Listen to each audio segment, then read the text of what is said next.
irks me, it upsets me, I find it disturbing when I look at horror movie websites or I see reviews from supposed film critics, and they all seem to share one love. They all seem to cream their collective shorts when they hear the name Rob Zombie's The Devil's Rejects. 2 thumbs up, says Ebert Roper. I say 2 kinds of wrong. I say this movie's fucked now because it's dealing with the Sultan of slashers, the Guru of gore, the Jedi of Jason, the comic book collecting, bullshit detecting, gloves wearing, arms bearing, cinematic savior of the movie megaverse. Loyal subjects, why do they call me the Geek King? Because I rule. The first frame of this movie is a fucking joke. The first frame, we're ripping off Texas Chainsaw Massacre. We've got the scrolling text of the narration, and he's talking about how evil the Devil's Rejects are, and they found remains of 75 corpses in the house. Wait a second.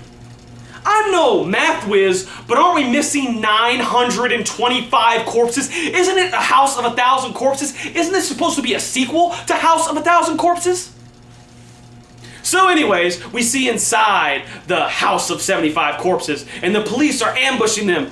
And all our members of the Firefly family, well, they look a little different.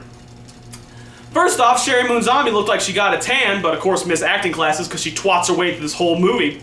And then we got Mama Firefly. Well, she got replaced. Karen Black wanted too much Skrilla, so Rob Zombie had to give her the boot, right? So Leslie Easterbrook took her place. Now, let me say something about Leslie Easterbrook. Leslie Easterbrook makes Karen Black look like a young De Niro. She makes her look like Edward Norton beginning of his career. She is one of the worst actors. Leslie Easterbrook hams up this movie so bad with lines like, I'll fucking see you in fucking hell. It's like, oh, dreadful dialogue. It aggravates my cerebral cortex when I hear this driveling shit. Then we got Bill Moseley, Otis Chop Top, everybody's favorite guy from Chainsaw 2. Well, not mine, because I think that movie's shit, but anyways, he hit the gym, he got himself a tan, he pumped up his pecs, got a little fresh ink, a tat on his chest, his eye color changed, his hair color changed, and he lost his southern accent. He lost his southern accent. Remember the first movie, remember House of 1,000 Corpses? He's like, I bet you stick your head in the fire if I told you you could see hell. I'm Southern. And in this movie, he's like, I'm Willy Wonka and it's my fucking chocolate factory. This is me doing Bill Moseley voice. I'm not Southern. Fuck, man. No respect to continuity. No respect to your own material. Read your shit before you make a movie. That's like, it's unacceptable. It defies the basic principles of writing. So anyways, they escaped the police barrage through a storm drain, and Chop Top, he's got the AK-47, he's sludging through the river, because I guess he just finished SEAL training. Why the fuck would they have AK-47s? And then in the next scene, they hold up some people with empty handguns. Did they lose the AK-47s on the way to the car?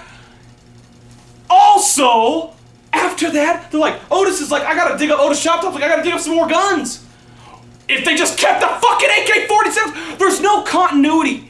It's just huge gaps. And why are they so apparent? Why do you notice them? Because you're fucking bored. Because this movie's a long string of long dialogue scenes. And if I have convinced anyone of anything, it's that Rob Zombie can't fucking write dialogue. It's awful. It's terrible. It hurts your ears and brain. So anyways, we also got the news, and they're putting over the Devil's Rejects. This reporter's like, not since Jack the Ripper stalked the streets of London has things been so fucked up. Civil war, more like civil snore. Hiroshima and the A-bomb weren't diddly dick compared to the combined threesome force of the Devil's Rejects. So it's like, really?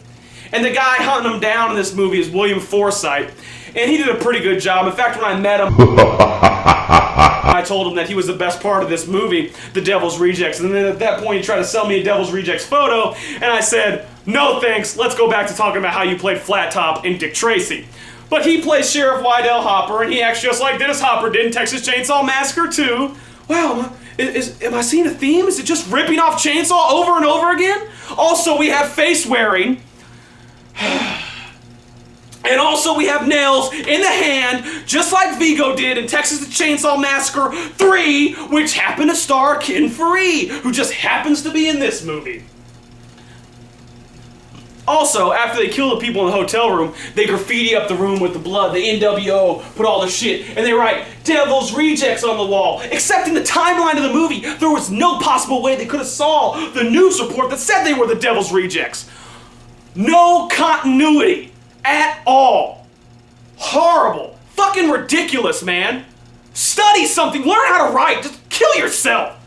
So we got these Devil's Rejects, right? And they're on the run from Sheriff Wydell Hopper. And they got to stop for ice cream, though. And there's this ice cream scene.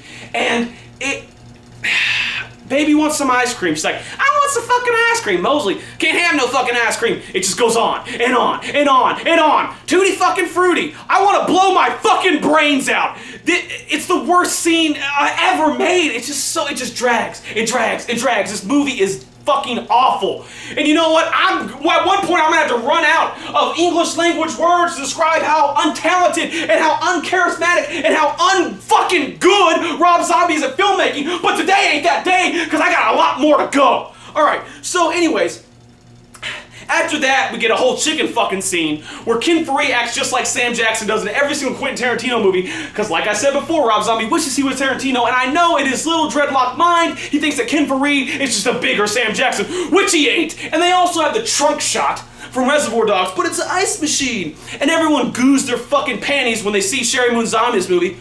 So beautiful! Ugh. Except the Unholy Two, DDP and Machete. Because Machete don't give a shit about no chicken head. He slices people up. And the Unholy 2 is the best part of this movie. Because I will say something. Everyone's like, when you get to say something positive in your reviews, here you go. Hit your little tape recorders or whatever you have nowadays. Your iPods, iPhones, whatever that stupid shit is. There is a good part in Devil's Rejects when DDP shoots a whore in the head and laughs about it.